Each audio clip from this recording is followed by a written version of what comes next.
This is the nastiest twist in One Piece history. Before it gets revealed, we have to take a closer look at Norona Imu and his past. This creature has caused King Harold to rip off his horns and offer himself up as a slave. And many more embarrassing things like flexing that tattoo. Even Summer's question like, why are you obeying? You're the king of Elbaf. Yes, he did all this to bow down to Imu's rule. And we even got Garp agreeing with Roger that Imu was against justice, but Garp stayed with the world government to protect the Marines. So yeah, that's how powerful Imu is. And One Piece has had some interesting villains, from Crocodile and Baroque Works to Enel, who called himself a god, on Skypiea. Heck, Doflamingo, in my opinion, was the greatest single arc villain in One Piece, and guys like Blackbeard and Akainu have been built up to insane levels because of the pre-time skip war arc saga for being the future final villains when it's all said and done. But yeah, Oda's like, yeah, Blackbeard and Akainu are cool, but let me give you guys Imu. Imu separates himself because he's not even from this era, but the Void Century, erased from history, and his origins tie back to a world that predates that as well. So today, with all the subtle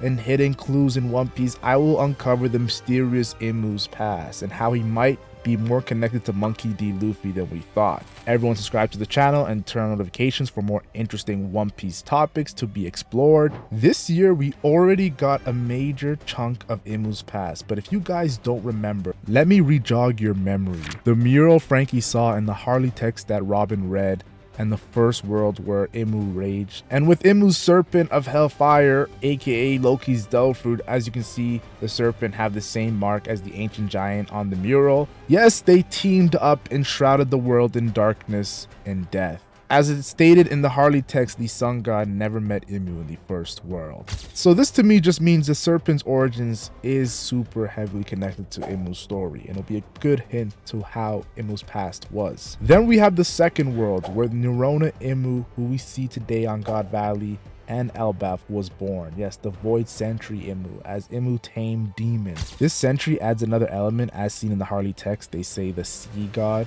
And then finally we have the third world, which is the current story. Don't forget guys, history has a pattern of repeating itself, and the third world is the world where they will surely meet. Yes, this phrase makes me think Nika and Imu have actually not have their official full battle. Yes, they're destined battle, and that's why Imu is so scared of Luffy having the Nika Devil Fruit. If you ever want to get some clues on a character's past, just look at their introduction. And one thing many people fail to mention is Doflamingo speaking on the Celestial Dragons, hiring a killer to silence him. That to me means Doflamingo found out about Imu like rocks. The only difference is he chose to serve Imu, which is why he tells Moria much higher up when Moria thinks it's Sengoku, the Fleet Admiral, whose idea was to kill him. Also gotta say, Doflamingo could be alluding to the ancient weapon that Imu used to destroy Lucia Kingdom when he speaks about the National Treasure, the same island that Marshall D. Teach's mom told Rocks they would meet up at. I remember Imu telling the Gorosei his reasoning for destroying that island was because it was the closest, but now I have second thoughts. Lastly, Imu has Luffy's poster when he's walking in his introduction and is staring at a huge straw hat. This to me means Imu is thinking about Luffy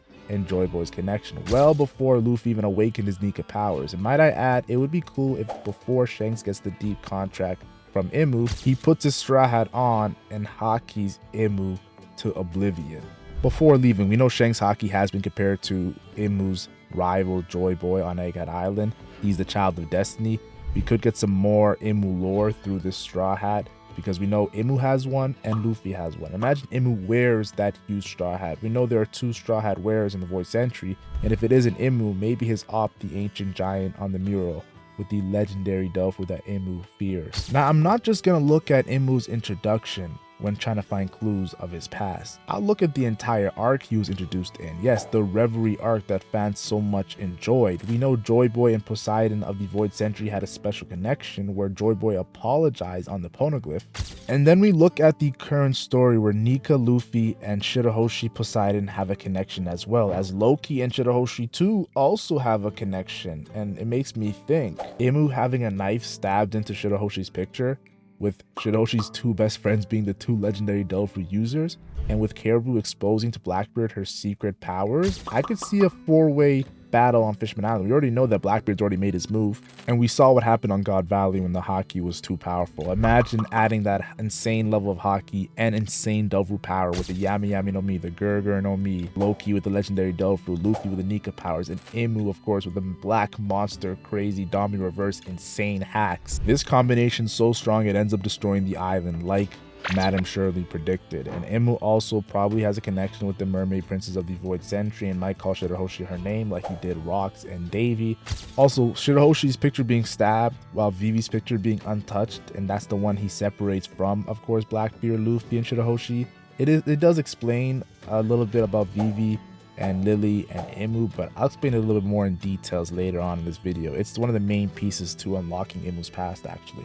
We also have to highlight how Lily never made it home to Alabasta and her brother took over, leading to Cobra asking the Gorosei what happened. They obviously act dumb, but we know Imu's most likely got rid of her for her blunder and opposition to his reign as king. I also have to highlight how he felt betrayed by Lily, who out of the 20 royals denied Imu as a king, and that's why there's 19 swords surrounding that throne. Think about this, Imu has never emerged in front of someone just to have a conversation. But that's exactly what he did when Cobra mentioned the Willa D and Lily, showing how that is a major part of his past. And when Cobra learns Imu's name, he reveals there is a king among the 20 during the Void Century that started the world government we know today, which Imu quickly shuts down out of anger and denounces Cobra's curiosity. He obviously hates his former life and world, which is why he made this new life and world that is still not complete.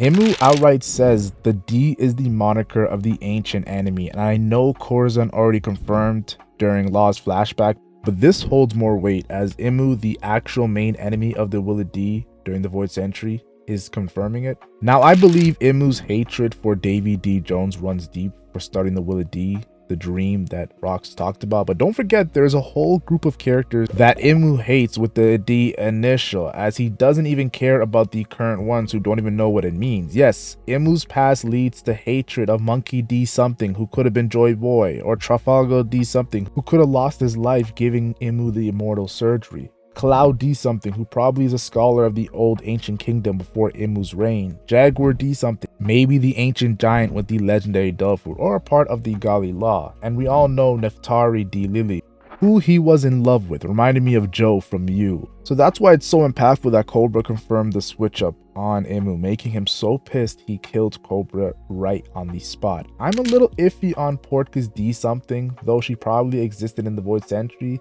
Then there's Marshall D something as well, which could not even be a D, but his mother's name, kind of like Porkus.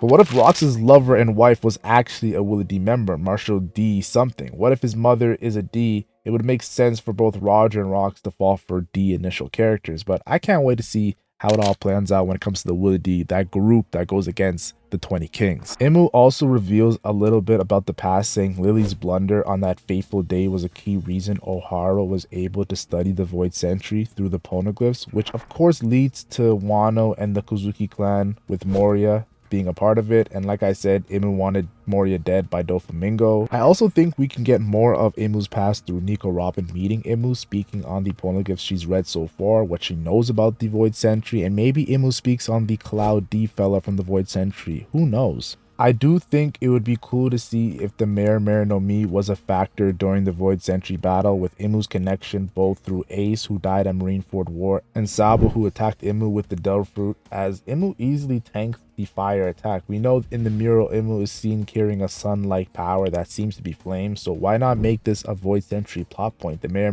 no Mi? I also am of the rare belief that Imu was stronger during the Void Century, but to see Imu destroy a strong figure like Sabo, who does make a big difference in my perception of him. Like when it first happened, I was like, whoa. But to see Imu on God Valley, I don't blame Sabo for being so heavily wounded, especially since he's a Logia, who's pretty much invincible unless faced with strong Haki. And not just any strong Haki, stronger Haki than Sabo, who we know was a Haki specialist before he even got the Mare no Mi. As we've seen during Dressrosa, he was using it at a very advanced level. So it just really hypes up Imu's power level in general. So not to bring agenda into Imu's past, but this is just an Imu upscale. And why is nobody realizing the way Imu won at the end of the Void Century was through the ancient weapon Uranus? He used it on Leloucha. Think about it. As we know, Odin wanted to open Wano's borders, which has Pluton, and we also can't forget the Sea Kings and the Noah with Joy Boy's apology. And with Blackbeard on the move for both, expect madness to happen because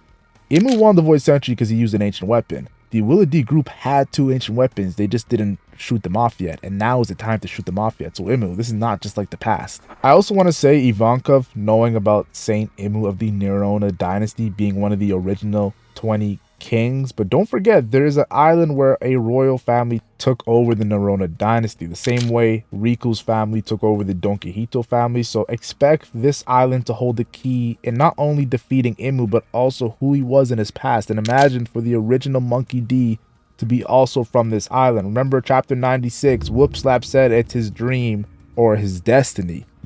This could lead to madness knowing Nerona Imu is originally from the East Blue, and not just any island in the East Blue, maybe Garp, Dragon, and Luffy's island. Yes, where we saw Great Terminal and the ASL flashback and whatnot.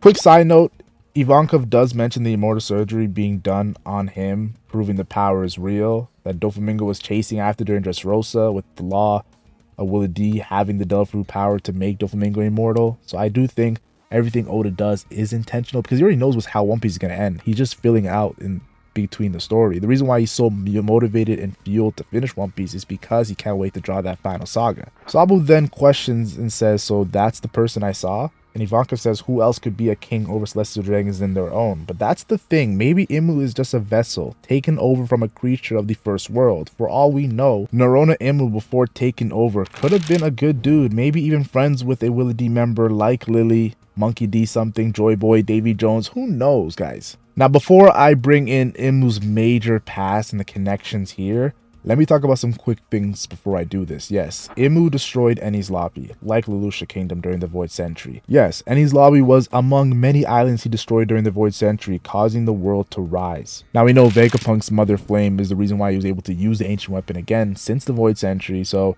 we do know the energy source he had is lost, and Vegapunk brought it back. When the One Piece world is seen with crazy natural disasters like tsunamis, sea quakes, earthquakes, Doflamingo tells Magellan, we could go higher up. This guy wants to expose Imu so badly like Vegapunk, and this is around the time he's hearing Vegapunk's message, so I can't wait to see where Doflamingo lies in Imu's past being exposed. And during Vegapunk's message, you can see Imu is completely frustrated and shook of what Vegapunk is saying. Even Saturn confirms, yo, Vegapunk's message really did us bad, revealing the Void Century poneglyphs and the star that was born 900 years ago, the first pirate Joy Boy with Nika powers. There was a massive continent during those times, and Imu sinks that ancient world 200 meters below, and his war from the Void Century is still going on, hence why he said his world is not complete. Even during Vegapunk's message, we see Imu moving like Joe from You, staring at Lily's picture while yelling Vegapunk's name, who just revealed how the old world perished. To me, this is a key important factor. He destroyed the world once he lost Lily, and why he eventually told the Gorosei to bring him Vivi, who was to replace Lily, who chose Joy Boy, Davy D. Jones, and the Willa D. I also found it pretty cool how Vegapunk pressed the Pirate King crew for knowing the truth, but not acting. Yes, even the mysterious past of Imu is known by Goldie Roger, who laughed. So expect Laughdale to really show who Imu truly is. Luffy's gonna know this guy's past once he reaches the One Piece. We also see Joy Boy's haki unleashed from Emmet, who made Imu shook. Like, he was like Joy Boy and you're sweating. That is insane level of feat from Joy Boy, and he's already dead. This also made me think of Zunisha, who of course is a big ally to Joy Boy, even came to Wano but had to go back because it wasn't time to open the borders. Zunisha is connected to Pluton here. This is a big theory. Whether it's Emmet or Zunisha, they're all remnants of the Void Century, which is a big connection to Imu's true past. Maybe Imu's the one who actually made Zunisha's punishment since the Void Century. And don't forget why Saturn died. He went against Imu, his fellow original 20 king, and chose to keep Emmet alive 200 years ago. Imu hates his past, and Emmet brought Joy Boy back to life, one of the biggest enemies of his past, through his haki, and which is why Imu killed his main ally from the Void Century. And Garling being a Gorosei is a big deal. It means Imu is officially rejecting his past, where now even the Gorosei are at risk of being killed by Imu. That's why I believe, yes, he won that Void Century war and Joy Boy was defeated, but it was at a major cost, his body. And might I add, Shamrock exposed the vicious warriors of Elbaf who conquered the world long ago. I believe Elbaf was a key factor during the Void Century. Imu's been seeing these giants dominate since the Void Century and the First World itself. I also love how Ripley is exposing how races back in the day used to always have wars and never teamed up, so the mural could be just a dream of children of Elbaf, but we know it wasn't a dream of children of Elbaf. After Frankie saw the mural, it just made me think of that fateful day that Lily made that blunder, where all the races teamed up against Imu. And you're probably thinking, why am I yapping about Imu's past and why am I connecting so many things in the story to Imu's past? Well, you have to understand, guys, we're in Elbaf. Imu just took over Gunko, unleashed insane haki, and shot off Broggy's arm with a gun he pulled out in his book, with the Dami Reversi also being effect. The opposite of Nika, where no common sense exists, is Imu's Devil Fruit power. And that's why I wasn't really too upset of course, Luffy having Joy Boy's Devil from the Void Century and it not making sense and it being so wacky. You have to understand what Luffy's going up against. Luffy's going up against something that doesn't make sense. It has no common sense. It's said in the manga. While also Imu having a haki that triggered Scopper Gaban, who recognized the haki. Zoro and Sanji, two very strong wings of the future Pirate King. Loki, a legendary Delver user who fought Shanks, who became a Yonko because he defeated Loki with a 2.6 billion berry bounty, might I add.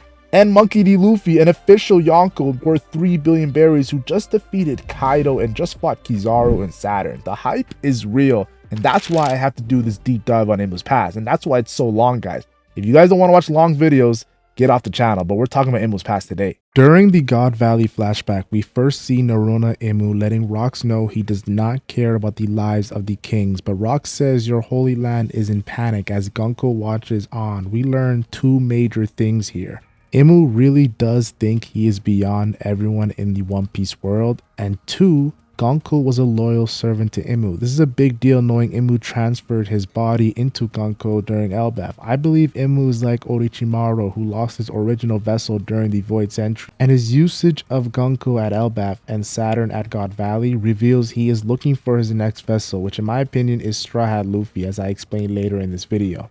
Rox lets Imu know he is a supporter of Davy Jones, which gets Imu's attention. This shows Rox learned about his lineage at an early age. This is before he had Whitebeard, Cheeky, and the rest of the Rox pirates following him. Yes, 18 years before God Valley, but also the fact that Imu didn't just have beef with Joy Boy, but another Willie D member, making Blackbeard's wanted poster being cut up make all the sense in the world. Yes, the crazy part about all this is the fact that Rox didn't even know who Nika was. Rox stating Garp hates the top brass and would be better off as a pirate is a big deal. Monkey D. Garp is the only human Willie D member to join the Marines. We also have Jaguar D. Saul, but O'Hara showed me he had little to no pull, like Garp, who has done way more things to defy the world government. I also can't forget to mention his son Monkey D. Dragon was a Marine and quit, while Monkey D. Luffy was being raised to be a future Marine as well. It's like the Monkey D. clan is being indoctrinated into the organization their body is rejecting. Oda doesn't do things randomly. I know many people are fans of Monkey D. Joy Boy theory, as Joy Boy's clan still hasn't been revealed the same way Rox had two names. It got revealed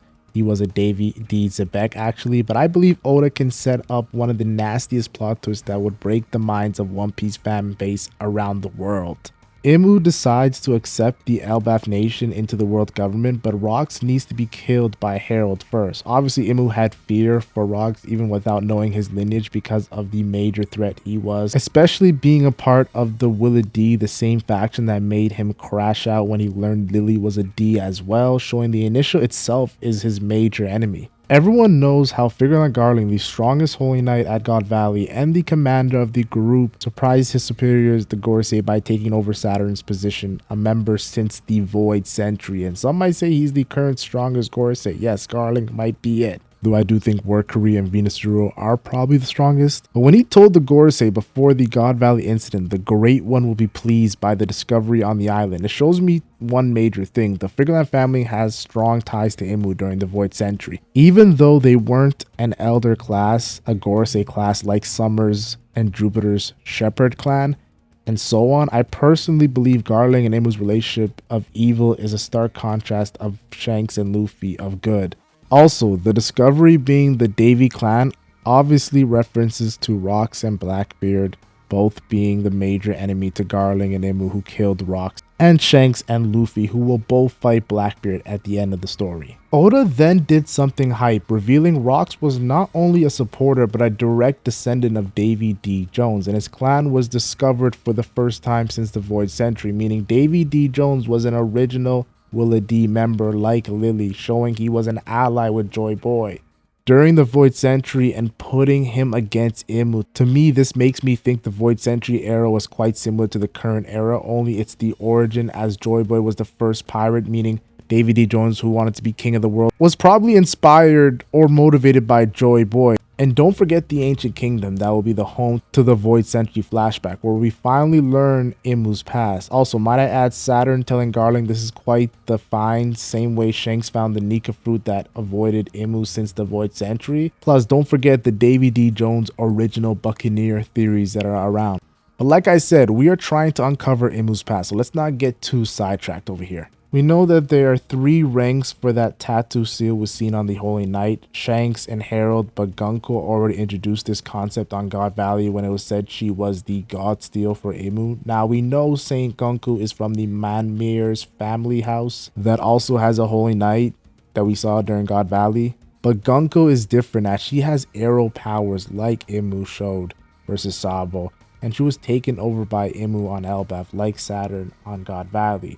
We also seen her serving Imu when Rocks trespassed the Flower Room 18 years before God Valley. And she doesn't age like the Gorosei, so she probably was given immortality like the Gorosei around 50 years ago, as we know she was a young girl when Brook was alive.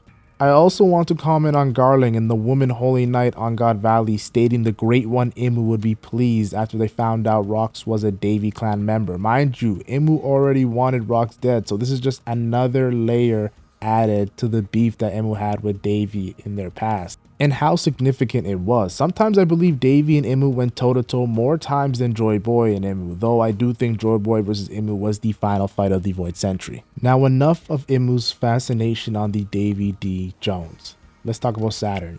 Now Saturn says something very interesting in the middle of God Valley incident, when speaking to Imu, of course. So Imu asks if Rocks is dead. The man who led the strongest crew, killed an admiral, saw Imu and told Loki he's trying to conquer the world, not change it. And now Imu found out his lineage, so that's understandable why Imu would ask that. But Saturn's response is what I'm highlighting. He says many unexpected things are happening and says something might get unleashed. Now me personally, I did not know what he was talking about. Maybe Herald eating the legendary Delph fruit and pulling up to the island, I don't know. But then it hit me. I seen Kaido with his new Azure Dragon Delph fruit flying into the sky when this conversation Saturn and Imu had, and all I could think about is the fear they had when Nika, the Delph fruit that Luffy ate that transformed from the Gomu Gomu no Mi to the Nika fruit, was being used versus Kaido on Wano. So I believe Imu and Saturn were shook of the revival of Joy Boy's Delph fruit on God Valley. Now measuring haki has always been a thing, from Blackbeard comparing Jaya Luffy to Impel Down Luffy, to Luffy knowing Fujitora was strong during Dressrosa just from his haki and so forth. But to see Imu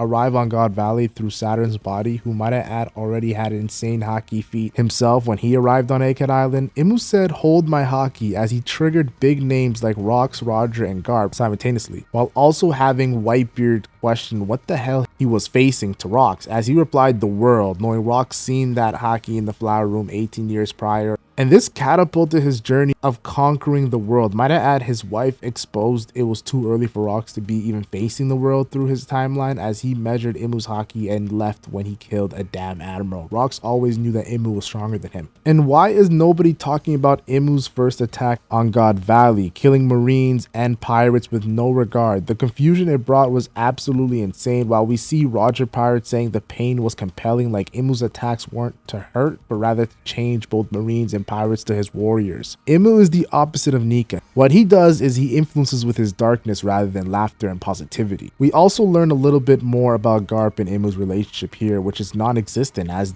that is no surprise. There hasn't been a marine with a relationship to Imu. I actually believe the first one will be Akainu, revolutionizing the One Piece world dynamics. But back to Garp, we also learned he doesn't even have a relationship with the Five Elders, as it was his first time seeing Saturn. Now since then he probably had some meetings, but I know him refusing the admiral position wouldn't be no surprise if he never interacted with them since then. I also want to talk about Shanks becoming a Holy Knight for a short period, has the fanbase calling him a rat. But Rock showed us the true rat, calling Imu the Rat King, as he's the king of the disgusting celestial dragon's nature through his dark world. Now, Imu, of course, refers to Rocks as Davy Jones, showing they have a more closer relationship than Joy Boy. But Rocks lets Imu know about Davy's promise, and Imu, enraged, said, "This is why I have to erase you guys to the annals of history." It's like Davy was leading an uprising against Imu. Some may believe Davy was the ancient kingdom original king, that same kingdom that the Will D member Clover spoke about on O'Hara, another island like God Valley that was destroyed. I remember Loki asking Rocks if he was Nika, who's supposed to change the world, and he said, "No, I don't want to change it, but rather conquer it." The reason why I am mentioning this is because on God Valley, Imu stated Mu's world is incomplete. Now we know he's obviously referencing destroying the poneglyphs in the Will D that are remnants of the Void Century, and we know Vegapunk revealed the world is sinking, and they are building bridges like Tequila Wolf, while also living high up on the red line. And Rock stands true to what he told Loki by letting Imu know the world is not yours. So the final battle between Nika Luffy and Narona Imu will be a battle to see whose world will remain. Now, enough of the theory crafting. Let's talk about how powerful Imu was during the Void Century. And the best place to look at that is God Valley, when he tanks an attack from the strongest of that era. And I know Shiki and Ochoku weren't there, but still, excluding them, these six: Divine Departure from Roger, Galaxy Impact from Garp, Cursed Abyss from Rocks, and Shattering Void from Whitebeard. Might I add, the first named attacks from these two also got Ikoku Sovereignty from Big Mom, and Dragon, the only attack not coded in Conqueror's Haki and not named. But I'll cut him some slack since he's the strongest creature alive, the Azure Dragon. Famous Heat Breath was insane. Very fiery. And nothing. Yes, this insane Haki combo did absolutely nothing to Imu. Roger the Pirate King was so shocked he yelled out loud, "Our attacks didn't even phase that spider thing." And I believe Imu was possibly stronger during the Void Century, and after his battle with Davy Jones, and more importantly Joy Boy aka Nika, he's a shell of himself, hiding in the flower room and using Gonku and Saturn's body instead of his own weak body. Imu is not only powerful in combat, he also has insane IQ, baiting a well-seasoned Rocks into falling for his trap by mentioning his loved ones. We even see Imu so confident in his Dami Reversi ability, he tells Rocks, "You will be attacking your loved ones," before he even transformed. Now, of course, Rocks tells Imu, "You shouldn't scoff at humans, you beast," which makes me think Imu has two pasts: the second world of the Void Century and the first world where his Delph fruit originated from and whose will Imu is inheriting. And like I said, Rocks reveals some of Imu's past by stating his ancestor Davy D. Jones was the previous king of this world, aka the Void Century King, before Imu took over. This caused Imu to crash out, saying Davy was no king, the same way Imu denounced the Void Century, a big fear of his past self. Rocks then gets psychological by telling Imu he's scared of a simple name and has been for a very long time, 800 years to be exact, of Davy's will being inherited, which leads to Rocks asking a major question: who is Imu more scared of, Davy Jones or Joy Boy? Shaping up Imu's past major conflict, which has me to believe they weren't always oppositions, but transformed that way during the century. As Davy was probably the first major op during the first 50 years of the Void Century, and Joy Boy was the next 50-year op, making up the Void Century conflict, and Imu's huge past revealed, a fight between royalty and the first ever pirate, even though they were all alive during the 100 years. The most important race is not the fishmen though. They do have Poseidon and the Noah. It's not the Minx, though they do have Zunisha and the Sulong transformation. It's not the Lunarians, even though they lived on the red line before the Celestial Dragons, and bodies are like Kaido's scales, as Luffy described when interacting with the Seraphim, or their ties to Joy Boy, as King highlighted to Kaido. I can name so many races that are important, like the three-eyed race that can read the poneglyphs with the voice of all things. But to me, the most important race of the Void Century is the Giants. And it's just because the main fighters in the mural is Joy Boy and Nika, who could both be giants. And don't forget the Galila, that insane giant group that has been highlighted throughout God Valley Flashback, or even the legendary Doflamingo that's been passed on through Elbaf's royalty. The only other race that has a Will D other than the humans is the giant race, like we've seen with Jaguar D Salt. The main reason they are so important is because they didn't even have to close their borders like Wano to keep the Imu-led world government out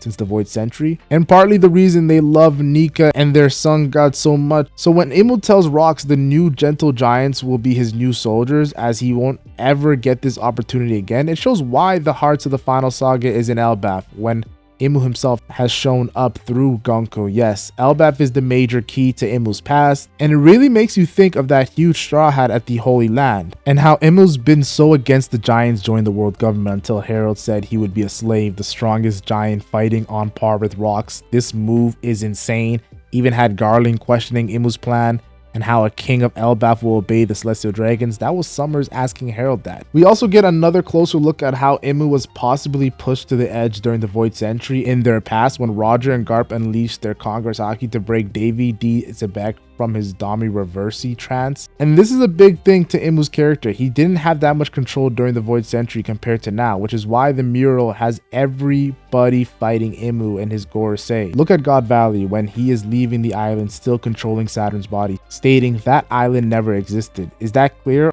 Or when the Egghead Island incident happened, he made an example out of Saturn. Yes, in his past, he only had control over the Gorosei. Let's get back to the only Willa D character that stayed with Imu from beginning to end. Unlike Dragon and Saul, who left the Marines, that is Monkey D. Garp, who agreed with Roger that Imu is against justice. Oda doesn't just do things randomly. Now, do I think Imu is Monkey D. Imu like the thumbnail suggests? Probably not, but I do believe the Monkey D family relationship with Imu is bigger than we think. Just look at the amp Rocks got from Imu, and the voice of all things was his only way of going against Imu. I think Imu either stole Monkey D, whatever his name was during the Void Century's body, or had the Monkey D character as an ally and enemy at the same time. Who knows, maybe Joy Boy's real name is Monkey D and will make the Lily Imu plotline thicken even more. When we see Vivi and Luffy confront him, he has the strongest of the strongest haki and the strongest hat in his vault. Could Oda make the biggest plot twist through Imu's past? Let's wait and see.